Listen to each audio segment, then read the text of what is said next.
महात्मा गांधी का नाम बदलने की क्यों आवश्यकता पड़ी, यह सवाल तो अब तक सवालों के घेरे में। इस बात का जवाब अब तक बीजेपी के मंत्रियों के पास नहीं है।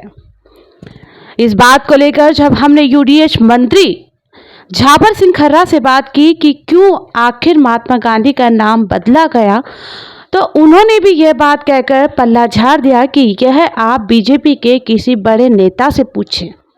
तो क्या यूडीएच मंत्री झाबर सिंह खर्रा के पास भी इस सवाल का जवाब नहीं था?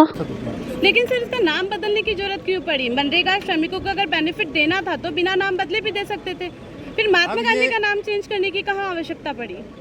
महात्मा गांधी जी के नाम पे इतने सारे कार्यक्रम हो तो कोई फर्क नहीं पड़ता अगर नाम बदल जाए। ये भारत सरकार का निर्णय है और अगर ये प्रश्न आप भारत सरकार के किसी प्रतिनिधि से करें तो ज़्यादा ये नए नियम का जो बन रहे हैं उसमें कोई कमी खामी उसकी तरफ सरकार का ध्यान होता है। सर, लेकिन महात्मा गांधी का सुनिए मेरी बात, ये तो होती है समालोचना।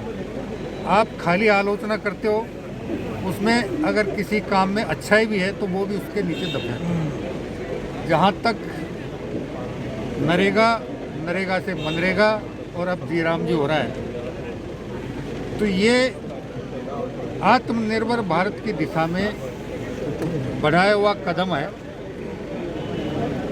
पिछले जब से नरेगा शुरू हुई, उसके बाद मनरेगा शुरू हुई और उसमें सरकार का जितना पैसा खर्च हुआ उसका आमजन को कितना लाभ हुआ, आप पत्रकार के नाते मैं आपसे अनुरोध करूंगा कि उसका आकलन करें। जी राम जी में ये प्रयास किया गया है कि इस योजना के माध्यम से जो पैसा खर्च हो वो किसी न किसी स्थायी निर्माण में हो ताकि उसका आने वाले समय में सदुपयोग हो।